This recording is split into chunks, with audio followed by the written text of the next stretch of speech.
دارالعلوم اعظم نگر کے جو ذمہ دار ہیں، ناظم ہیں، جنہوں نے ہمیں یہاں لانے کا انتظام فرمایا اور یہاں آنے کی دعوت دی، حضرت مولانا گلزار احمد صاحب، وہ بھی جامعہ کاشف العلوم چھٹمل پور کے فیض یافتہ ہیں۔ ہر گلی محلے میں آپ کا دیوانہ ہے، آپ کا دیوانہ ہے۔ ارے نعت مصطفیٰ پڑھ کے، نعت مصطفیٰ پڑھ کے سب کو غم جگانا ہے، نعت مصطفیٰ پڑھ کے سب کو غم جگانا ہے۔ میں غلام احمد ہوں۔ عزیز دوستو، مجھے معلوم ہے اور مجھے یقین ہے کہ آپ لوگ وہ پاکیزہ منظر کو دیکھنا چاہتے ہیں، وہ منظر جس کو دیکھنے کے بعد آپ کی آنکھوں کی روشنی میں اضافہ ہو سکتا ہے۔ یہ مدرسہ دارالعلوم اعظم نگر کی روشن کارکردگی کو آپ دیکھنا چاہتے ہیں۔ یہ وہ ادارہ ہے جو تمام تر تابانیوں کے ساتھ آج ہماری اور آپ کی محبتوں کے دہلیز میں یہ مسکرانا چاہتے ہیں۔ یہ وہ ادارہ ہے، اس ادارے کے صحن محبت میں بیٹھ کر شب و روز محنت شاقہ کی بنیاد پر اپنے سینے کو علم سے مزین کرنے والے یہ طلبہ کرام، جو آج ان کے سروں پر ان علماء کرام کے مقدس ہاتھوں سے جو دستار باندھی جائے گی، وہ منظر آپ دیکھنا چاہتے ہیں۔ بات سچی ہے کہ نہیں؟ بات سچی ہے کہ نہیں؟ تو وہ منظر ہم آپ کے سامنے بہت جلد پیش کریں گے۔ اس سے قبل دوستو، یہ بات کسی پر چھپی نہیں ہے اور یہ حقیقت بھی ہے کہ کوئی جلسہ ہو یا جلوس، کوئی تنظیم ہو یا کانفرنس، اس وقت تک مکمل تصور نہیں کی جا سکتی جب تک کہ اس کا کوئی باقاعدہ صدر یا سربراہ نہ ہو۔ آج کے اس سرزمین اعظم نگر میں آپ تمامی حضرات کے خصوصیت کے ساتھ ہم لوگ طالب کرام جو مہمانان نظام جو تشریف لائے، اس کے لیے بڑی ہی خوشی کی بات ہے کہ آج کے اس جشن دستار بندی میں ایسے علماء کرام تشریف لائے ہیں کہ صدر ذی وقار مخلص زمانے کے واقف کار بھی ہیں تو باطنی صلاح کار بھی، ہمارے سسکتی ڈوبتی نیا کے کھیونہار بھی تو زندگی کے خوشگوار سبیل کار بھی، حالات کے ماتھے کے شگم کو پہچاننے کا مادہ ان کے رگوں میں پیوست و منجمد ہے۔ کسی نے کہا تھا کہ پھونک کر اپنے آشیانے کو روشنی بخش دی زمانے کو، پھونک کر اپنے آشیانے کو روشنی بخش دی زمانے کو، آگے تقدیر کے سینے میں دبی رکھتے ہیں، زندگی مثل بلال حبشی رکھتے ہیں۔ عزیز دوستو، میں بڑے ہی ادب و احترام کے ساتھ علی جناب حضرت مولانا حبیب اللہ قاسمی دامت برکاتہم عالیہ کو دعوت سخن دیتا ہوں کہ وہ آئے اور اپنی عرفانی نورانی بیان سے ہم سامعین کو منورہ مجلہ فرمائیں۔ بسم اللہ الرحمن الرحیم۔ الحمدللہ نحمده ونستعینه ونستغفره ونؤمن به ونتوکل علیہ ونعوذ باللہ من شرور انفسنا ومن سیئات اعمالنا، من يهده الله فلا مضل له ومن يضلله فلا هادي له، ونشهد ان لا اله الا الله وحده لا شريك له، ونشهد ان سيدنا ومولانا محمدا عبده ورسوله۔ اما بعد فاعوذ باللہ من الشیطان الرجیم، بسم اللہ الرحمن الرحیم۔ وَهَذَا كِتَابٌ أَنزَلْنَاهُ مُبَارَكٌ فَاتَّبِعُوهُ وَاتَّقُوا لَعَلَّكُمْ تُرْحَمُونَ۔ اتر کر حرا سے سوئے قوم آیا، اتر کر حرا سے سوئے قوم آیا، اور ایک نسخہ کیمیا ساتھ لایا۔ وہ بجلی کا کڑکا تھا یا صوت ہادی، وہ بجلی کا کڑکا تھا یا صوت ہادی، عرب کی زمین جس نے ساری ہلا دی۔ بزرگان محترم اور حضرات علماء کرام، میں اس بستی میں اور اس علاقے میں پہلی مرتبہ حاضر ہوا ہوں، اور مجھے آ کر یہاں ایسا محسوس ہوا جیسے سب اپنے ہی لوگ یہاں موجود ہیں۔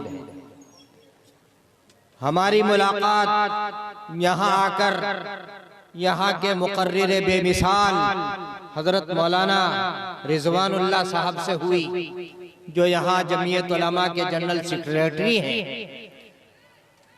ان سے تعارف ہوا اور ہماری شناخت ہوئی تو پتہ چلا کہ وہ بھی ہمارے جامعہ اسلامیہ کاشف العلوم چھٹمل پور کے فیض یافتہ ہیں، وہیں کے پڑھے ہوئے ہیں۔ اسی طریقے سے حضرت مولانا راحت مظاہری صاحب سے ملاقات ہوئی، وہ بھی جامعہ کاشف العلوم کے فیض یافتہ ہیں۔ اور اسی طرح حضرت مولانا احمد حسین صاحب سے ملاقات ہوئی، وہ بھی جامعہ کاشف العلوم کے فیض یافتہ ہیں۔ اور اس ادارے کے دارالعلوم اعظم نگر کے جو ذمہ دار ہیں، ناظم ہیں، جنہوں نے ہمیں یہاں لانے کا انتظام فرمایا اور یہاں آنے کی دعوت دی، حضرت مولانا گلزار احمد صاحب، وہ بھی جامعہ کاشف العلوم چھٹمل پور کے فیض یافتہ ہیں اور ہمارے پاس بھی انہوں نے پڑھا ہے۔ یہ سب حضرات اور بھی کئی لوگ ہیں جن سے ابھی تک ملاقات نہیں ہوئی ہے، بہت سے لوگوں کے ذریعے پتا چلا کہ وہ بھی وہاں کے پڑھے ہوئے، وہ بھی وہاں کے پڑھے ہوئے، وہ بھی وہاں کے فیض یافتہ، اور یہاں آ کر کے وہ دین کا ایک بڑا کام کر رہے ہیں۔ تو اس سے ہمارے دل کو یہ تسلی ہوئی کہ جامعہ کاشف العلوم کا فیض اور ہماری محبتیں یہاں پھیلی ہوئی۔ اللہ تبارک و تعالی ان سب حضرات کی کوششوں کو اور محنتوں کو قبول فرمائے۔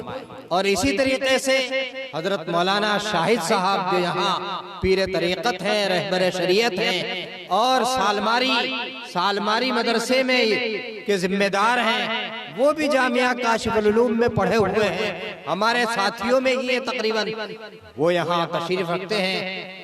تو ان کے یہاں ہمارا قیام رہا، کل بہت زیادہ انہوں نے خدمت کی۔ ایسے ہی قاری منظر عالم صاحب جو یہاں کے مدرس ہیں، وہ کل سے بیچارے بہت خدمت میں لگے ہوئے ہیں۔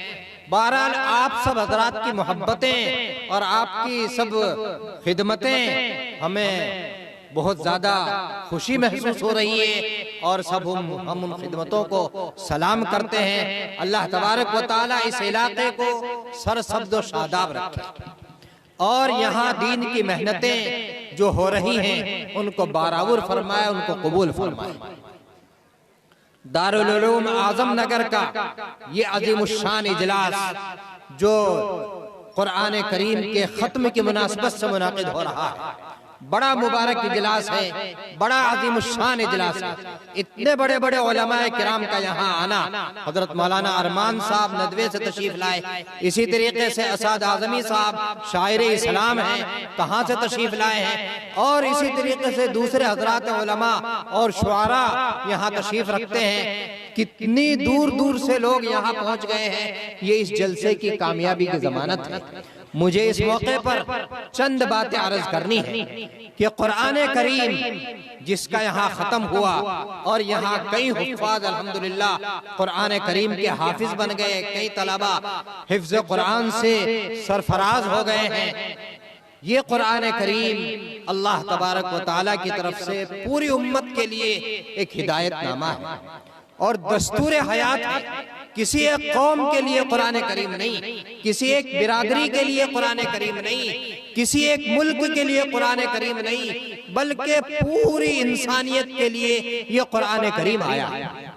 اور یہ قرآن کریم بڑی مبارک کتاب ہے، برکتوں والی کتاب ہے، رحمتوں والی کتاب ہے۔ جہاں جہاں قرآن کریم کو اپنایا گیا، جہاں جہاں قرآن کریم کی تعلیم حاصل کی گئی، چاہے وہ کسی ایک گھرانے نے تعلیم حاصل کی ہو، یا کسی ایک محلے والوں نے تعلیم حاصل کی ہو، یا کسی ایک شہر نے قرآن کریم کو اپنا لیا ہو، وہاں وہاں شادابی آتی چلی گئی اور وہاں وہاں ترقیات ہوتی چلی گئی۔ مکہ مکرمہ جو بالکل غیر وادی زیزرا تھا، وہاں آب و گیا بھی نہیں تھا، کچھ وہاں پیداوار نہیں ہوتی تھی، لیکن ان لوگوں نے قرآن کریم کو اپنایا اور وہاں قرآن کریم اترا تو وہ جگہ اور وہ سرزمین ساری دنیا کی سب سے بہترین سرزمین بن گئی۔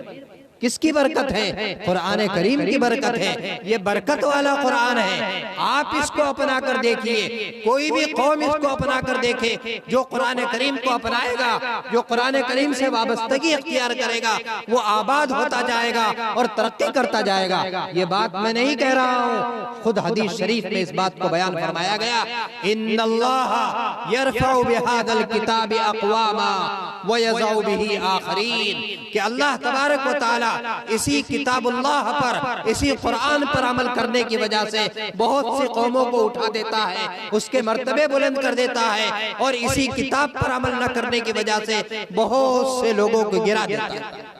قرآن کریم کو اپناؤ گے، محبت کے ساتھ اس کی تعلیمات پر عمل کرو گے تو انشاءاللہ اٹھو گے، اور اگر اس کی تعلیمات کو گرا دیا، قرآن کریم کی بالادستی تسلیم نہیں کی تو گر جاؤ۔ پہلے زمانے میں جو لوگ اٹھے وہ اسی لیے اٹھے کہ قرآن کریم سے انہوں نے اپنا رشتہ مضبوط کیا، تعلق قائم کیا، وہ معزز تھے زمانے میں مسلمان ہو کر، اور ہم خار ہوئے تارک قرآن ہو کر۔ یہ قرآن کریم بڑی برکتوں والی کتاب ہے، بڑی رحمتوں والی کتاب ہے۔ صحابہ کرام نے جب اس کو اپنایا تو وہ دنیا کے امام بن گئے، بادشاہ بن گئے، اور ساری کائنات ان کے سامنے سر نگو ہوتی دکھائی دی۔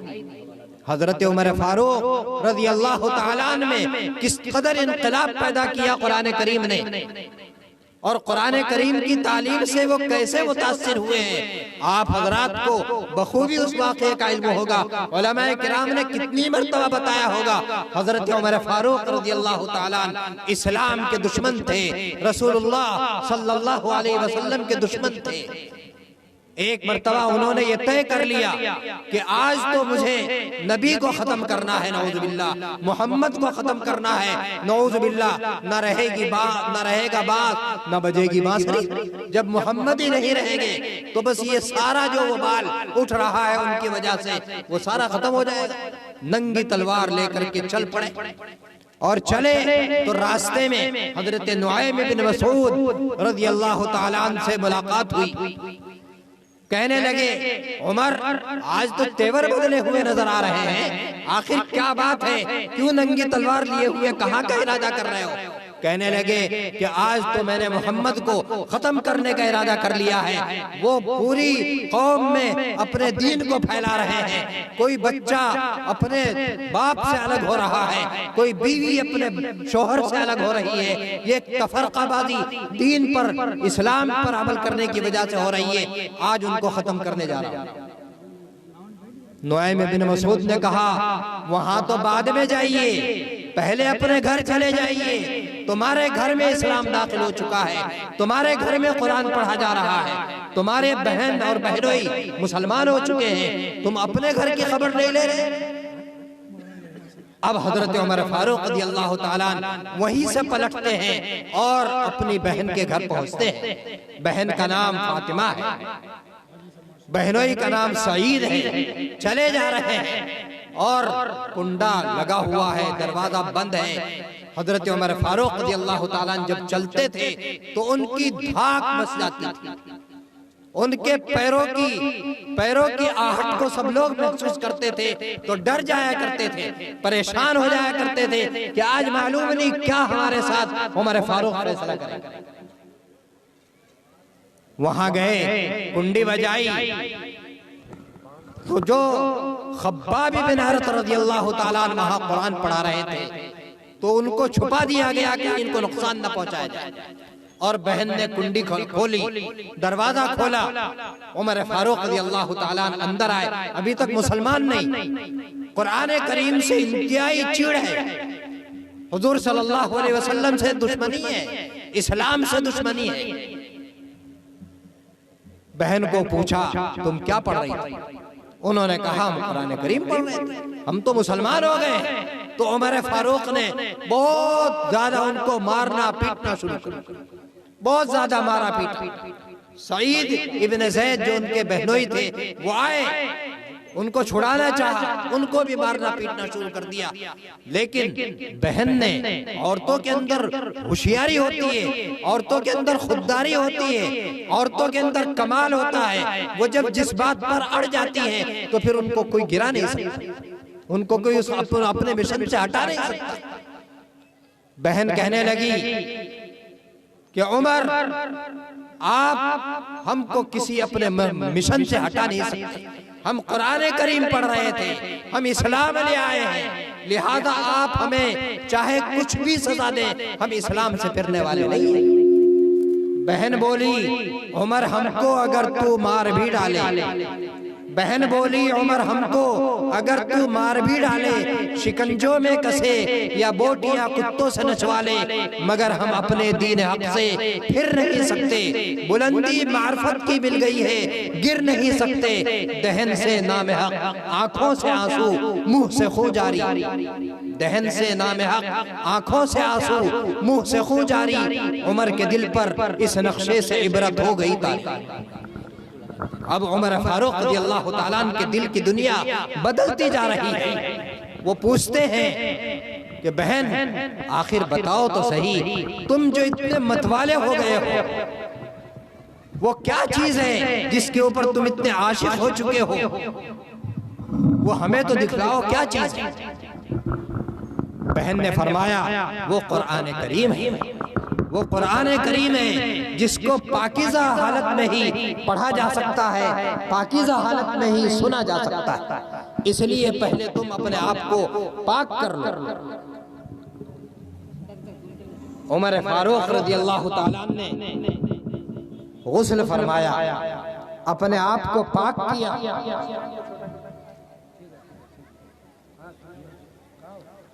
اپنے آپ کو پاک کر کے اب کہا بہن سناؤ کیا پڑھا جا رہا تھا؟ تو وہاں حضرت خباب بن ارت موجود تھے، انہوں نے ان کے سامنے سورہ طٰہٰ کی ابتدائی آیتیں پڑھی۔ طٰہٰ ما انزلنا علیک القرآن لتشقى الا تذکرۃ لمن یخشیٰ، ہم نے قرآن کریم کو نازل کیا تاکہ دلوں میں ڈر پیدا ہو، دلوں کو نصیحتیں ملے۔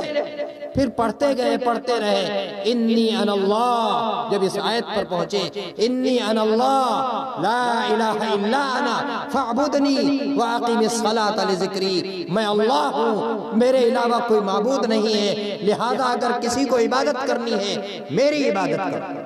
بس یہ آیت پڑھنی تھی اور عمر فاروق کے دل کو بدلنا تھا۔ عمر فاروق کا دل بدل گیا، ان کے دل میں اسلام گھر کا گیا۔ قرآن کریم کی ایسی عجیب تاثیر اس سے پہلے کبھی نہیں دیکھی۔ فوراً عمر فاروق رضی اللہ تعالیٰ نے کہا مجھے بھی دربار نبوت میں لے چلو، محمد کے دربار میں لے چلو، میں بھی کلمہ پڑھنے کے لیے تیار ہوں، میں مسلمان ہونا چاہتا ہوں۔ یہاں سے چلے اور حضور اکرم صلی اللہ علیہ وسلم دار ارقم میں ایک چھوٹا سا مدرسہ ہے، چھوٹے سے مدرسے میں آپ قرآن کی تعلیمات دے رہے ہیں۔ لوگ سمجھتے ہیں کہ مدرسے قائم کرنا بلا وجہ کا ایک کام ہے، لوگ سمجھتے ہیں کہ اس نے مدرسہ قائم کر لیا، کھانے کا ایک دھندا بنا لیا ہے، اپنا پیٹ پالنے کا ڈھنڈا بنا لیا ہے۔ ارے یاد رکھو رسول اکرم صلی اللہ علیہ وسلم مکہ مکرمہ میں سب سے پہلے ایک کرائے کے گھر میں تعلیم دے رہے ہیں قرآن کریم۔ مدرسہ بنانا، مدرسہ قائم کرنا، یہ رسول اللہ صلی اللہ علیہ وسلم کی سنت۔ دار ارقم میں آپ تعلیم دے رہے ہیں، عمر فاروق پہنچ گئے، دروازہ وہاں بھی بند تھا۔ حضرت حمزہ رضی اللہ تعالیٰ عنہ اس سے پہلے مسلمان ہو چکے ہیں، وہاں وہ بیٹھے ہوئے ہیں۔ عمر فاروق بہت ہی رعبدار انداز میں چلے جا رہے ہیں۔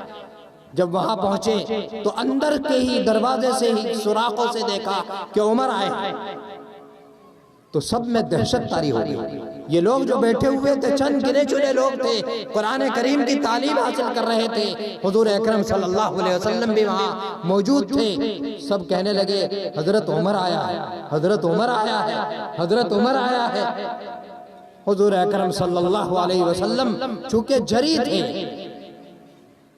دلیر تھے، سب چیزیں سب سے زیادہ شجاعت رسول اللہ صلی اللہ علیہ وسلم میں تھی۔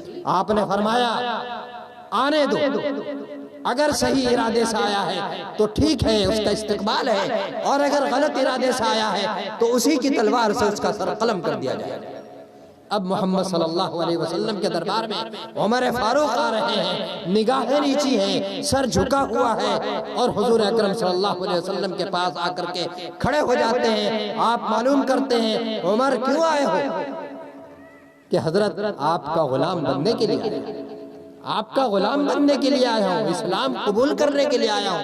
فوراً پڑھا اشہد ان لا الہ الا اللہ واشہد ان محمد رسول اللہ، میں گواہی دیتا ہوں کہ اللہ کے سوا کوئی معبود نہیں اور محمد صلی اللہ علیہ وسلم اللہ کے رسول ہیں۔ اس وقت سارے جتنے لوگ وہاں موجود تھے انہوں نے نعرہ تکبیر اتنی بلند آواز سے اللہ اکبر کا نعرہ لگایا کہ اس وقت کے جو بہت بڑے بڑے پہاڑ تھے، دو اونچے اونچے پہاڑ تھے، وہاں تک آواز پہنچ گئی۔ اور عمر فاروق نے اس وقت، وہ تو بڑے دھاکڑ آدمی تھے، بڑے روبدار آدمی تھے، انہوں نے کہا کہ اے اللہ کے رسول صلی اللہ علیہ وسلم، جب یہ دین سچا ہے تو اب اس کی تعلیم چھپ چھپ کر نہیں ہوگی، اب تو بباغ دہل اس کا اعلان کیا جائے گا، چلو میرے ساتھ اور مکہ مکرمہ میں مسجد حرام میں جا کر کے اعلان کیا جائے گا۔ کیا قرآن کریم کی تعلیمات ہیں اور کتنی اثر اندازی قرآن کریم میں رکھی گئی ہے۔ اس قرآن کریم نے جہاں جہاں اپنا پھیلاؤ کیا، جہاں جہاں اس کی تعلیمات پھیلی، وہاں اس کے اثرات مرتب ہوتے چلے گئے۔ یہ آپ لوگوں کے سروں پر، ہمارے سروں پر اور ہماری دوسری قوموں کے سروں پر جو یہ ٹوپیاں داڑھیاں نظر آ رہی ہیں، یہ سب قرآن کریم کی تعلیمات کا نتیجہ ہے۔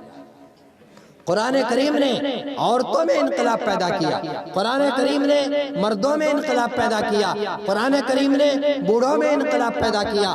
آپ اگر اس وقت کا ماحول دیکھیں گے، عرب کا ماحول جہاں رسول اللہ صلی اللہ علیہ وسلم پیدا ہوئے، اس وقت کے ماحول کو اگر آپ دیکھیں تو پھر ایک عجیب نقشہ سامنے آتا ہے۔ کیسا نقشہ تھا؟ عجیب نقشہ یہ تھا کہ کوئی آدمی محفوظ نہیں تھا، چوری ڈکیتی عام تھی، زناکاری عام تھی، کوئی عورت اگر جاتی تھی تو وہ عصمت کے ساتھ واپس نہیں لوٹ سکتی تھی، اور اگر کسی کے گھر میں بچی پیدا ہوتی تھی تو اس بچی کو زندہ درگور کر دیا کرتے تھے۔ وَإِذَا بُشِّرَ أَحَدُهُمْ بِالْأُنْثَىٰ ظَلَّ وَجْهُهُ مُسْوَدًّا وَهُوَ كَظِيمٌ۔ قرآن کریم نقشہ کھینچتا ہے کہ جب کسی مرد کو، کسی باپ کو خوشخبری دی جایا کرتی تھی کہ تمہارے یہاں بچی پیدا ہوئی ہے، تمہارے یہاں لڑکی پیدا ہوئی ہے، تو اس کا چہرہ سیاہ ہو جایا کرتا تھا۔ ایسے حالات تھے، ظلم و ستم عام تھا۔ حفیظ جالندی نے یہ کہا، پامال کیا، برباد کیا کمزور کو طاقت والوں نے، پامال کیا، برباد کیا کمزور کو طاقت والوں نے، جب ظلم و ستم حد سے گزرے تشریف محمد لے آئے۔ تو اس وقت رسول اللہ صلی اللہ علیہ وسلم نے قرآن کریم کو پھیلانا شروع کیا، تو قرآن کریم کی تعلیمات آئی تو فوراً حالات سدھر گئے، ماحول بالکل اسلامی بن گیا۔ جو لوگ ظلم اور ڈکیتی کرنے والے تھے وہ دوسروں کے ہمدرد بن گئے، دوسروں کے مال کے محافظ بن گئے۔ زناکار تھے، انہوں نے زنا چھوڑ دیا اور عورتوں کے محافظ بن گئے۔ یہ قرآن کریم کی تعلیمات کا اثر تھا۔ عورتوں کو مال کی محبت کتنی ہوتی ہے، آپ ان کے سامنے کہیے، اگر وہ ناراض ہو ان کے سامنے کہیے کہ میں آپ کے لیے آج ایک زیور بنوانے جا رہا ہوں، بس وہ خوش ہو جائے گی، مال کی وجہ سے خوش ہوتی ہے۔ لیکن قرآن کی تعلیمات کو عورتوں نے اپنایا، صحابیات نے اپنایا، تو ان کو اپنا مال قربان کرنا دین کے راستے پر آسان ہو گیا۔ حضرت خدیجہ رضی اللہ تعالیٰ عنہ بڑی مالدار عورت ہیں، انہوں نے سارا مال رسول اللہ صلی اللہ علیہ وسلم کی خدمت میں قربان کر دیا۔ ایک مرتبہ حضرت عائشہ رضی اللہ تعالیٰ عنہ کے پاس 50,000 درہم آئے۔ 50,000 درہم اس زمانے کے اعتبار سے کتنی بڑی رقم ہے، لیکن قرآن کریم کی تعلیم نے عائشہ کا دل بدل دیا تھا، ان کے دل سے مال کی محبت نکل گئی تھی۔ انہوں نے مدینے میں غربا کو، فقراء کو، یتامہ کو اور بیواؤں کو بلایا اور کہا کہ آ جاؤ، جسے ضرورت ہو آ جاؤ، میرے پاس آج پیسہ ہے، میں پیسہ لٹاؤں۔ حضرت عائشہ خود روزے سے ہیں، اپنے لیے کچھ نہیں رکھ رہی ہیں، سارا مال صبح سے شام تک 50,000 روپے مدینے کے غریبوں پر تقسیم کر دیا۔ کیا کوئی عورت بغیر قرآن کی تعلیم سے متاثر ہوئے بغیر ایسا کر سکتی ہے؟ نہیں کر سکتی۔ قرآن کریم کی تعلیمات نے ان کے ذہن کو بدل دیا، مال کی محبت نکل گئی۔ خادمہ نے کہا آپ روزے سے ہیں، آپ کو کچھ افطاری کے لیے تو پیسہ بچا لینا چاہیے، 10 روپے کی کوئی افطاری آ جائے۔ فرمایا پہلے کہتی تو کچھ سوچتی، اب تو سارا ارادہ کر لیا۔ حضرت عائشہ رضی اللہ تعالیٰ عنہ نے 50,000 روپے خرچ کیے۔ اسی طریقے سے حضرت جابر رضی اللہ تعالیٰ عنہ ایک مرتبہ انتہائی پریشان ہے، ٹینشن ہو گئی۔